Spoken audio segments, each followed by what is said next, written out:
इस वीडियो में हम लोग दिस मीनिंग इन हिंदी के बारे में जानेंगे।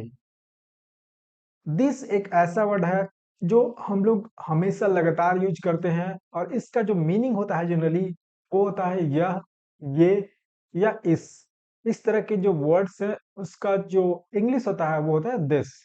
दिस एक संकेतात्मक सर्वनाम है जिसको हम लोग डेमोन्स्ट्रेटिव प्रोनाउन भी बोलते हैं और ये एक विशेषण भी है जिसको हम लोग एडजेक्टिव बोलते हैं।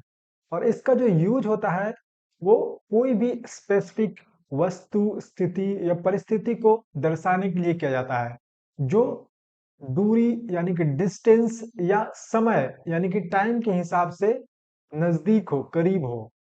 दूरी और टाइम के बारे में अगर हम लोग बात करें तो दूरी मीन्स डिस्टेंस, कितना दूर है आपसे, आप जहां खड़े हो उससे कितना दूर है ना। तो वो दूरी हो गया। समय, समय कुछ भी हो सकता है, जैसे दिस वीक हो गया या दिस ईयर या आपका हो गया दिस मंथ, है ना। इस तरीके से हम लोग यहाँ पे दिस भी यूज करते हैं टाइम में। चलिए हम लोग कुछ एग्जाम्पल देखते हैं। जो पहला एग्जाम्पल है वो है यह किताब बहुत रोचक है। This book is very interesting, है ना। यहाँ पे यह का जो इंग्लिश मीनिंग है वो है दिस। यह मेरा दोस्त रोहन है। This is my friend Rohan, है ना। यहाँ भी यह का मीनिंग क्या हुआ, दिस। तीसरा जो सेंटेंस है वो है क्या तुम इस समस्या को हल कर सकते हो। यहाँ पे देखो, इस समस्या मतलब इस का जो मीनिंग है यहाँ पे this. Can you solve this problem, तो यहाँ पे इसका दिस आ गया। जो चौथा सेंटेंस है, जो एग्जाम्पल्स है, मैंने पहले कभी इस प्रकार का पक्षी नहीं देखा। I have never seen this type of bird before. इस प्रकार, यहाँ पे दिस टाइप, इसके लिए यहाँ पे दिस आया। जो पांचवा सेंटेंस है वो है यह मंदिर का रास्ता है। This is the path to the temple. यहाँ पे यह के लिए दिस आया। क्या ये तुम्हारा आखिरी फैसला है। Is this your final decision. यहाँ पे देखो ये, है ना। हमने क्या बात किया था, यह, ये या इसके जगह हम लोग दिस लगाते हैं, ठीक है। तो यहाँ पे क्या है, क्या ये, ठीक है। तो यहाँ पे आया is this your final decision. जो सातवां सेंटेंस है वो है यह मेरी आखिरी चेतावनी है तुम्हें। यहाँ पे यह भी हो सकता है और यहाँ पे ये भी हो सकता है, ठीक है। तो ये मेरी आखिरी चेतावनी है तुम्हें। This is my final warning to you. जो लास्ट सेंटेंस है वो है यह मेरी घड़ी है। This is my watch. तो यहाँ पे आपने देखा यह, ये और इसके लिए सेंटेंस में दिस आया है। कुछ हम लोग कॉमन मिस्टेक्स के बारे में जानते हैं। वो कौन कौन से कॉमन मिस्टेक्स हैं जो जनरली हम लोग दिस का यूज करते हैं तो मिस्टेक कर देते हैं। जो पहला मिस्टेक हम लोग करते हैं वो है कि कभी कभी हम लोग दूर की चीजों को बताने के लिए भी हम लोग दिस यूज कर देते हैं, लेकिन वहां पे दैट यूज होना चाहिए। जैसे एग्जाम्पल के तौर पे आप कोई दूर की किताब है उसको पॉइंट करके बोलते हो can you pass me this, लेकिन वो गलत है। सही क्या है, can you pass me that. तो वहां पे दूर जैसे ही हो गया, वहां पे आपको दैट लगाना है, दिस नहीं लगाना है। तो ये कंफ्यूजन लोगों को रहता है।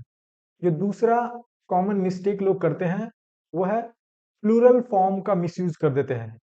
प्लूरल मीन्स होता है एक से ज्यादा ऑब्जेक्ट्स, है ना। तो कई बार हम लोग उसकी जगह, जैसे वहां पे होना चाहिए दीज, दीज होना चाहिए, बट हम लोग उसको दिस बोल देते हैं। इस एग्जाम्पल के तौर पे आप देखो, आई लाइक दीज शूज, है ना। उसके बजाय हम लोग बोल देते हैं I like this shoes. Shoes यहाँ पे एक से ज्यादा शूज है। जनरली हमारे पास, अगर हम शू की बात करते हैं तो दो शूज हमारे पास होते हैं ना, दोनों पैर के लिए। तो शूज क्या हो गया, प्लूरल हो गया। लेकिन हम लोग उसको बोल देते हैं गलती से आई लाइक दिस शूज। वो गलत है। हमें बोलना है आई लाइक दीज शूज, ठीक है। जो तीसरा कॉमन मिस्टेक है वो है कि लोग दिस का मीनिंग जो है सेंटेंस में, टेंस में गलत मीनिंग निकाल देते हैं, उसका गलत यूज कर देते हैं, है ना। जनरली ये पास्ट टेंस वर्ब के साथ होता है। जैसे हम लोग यहाँ पे एग्जांपल के तौर पे लेते हैं, in the last meeting that problem was discussed. यहाँ पे क्या है कि मीटिंग पहले ही हो चुका है, चीजें पास्ट में हो चुकी है। तो पास्ट में हो चुकी है तो वहां पे हमें दिस नहीं लगाना है, वहां पे क्या लगाना है, दैट लगाना है, दैट प्रॉब्लम, है ना। गलती से हम लोग बोल देते हैं in the last meeting this problem was discussed, जो कि गलत है, ठीक है। हमें बोलना है in the last meeting that problem was discussed, ठीक है।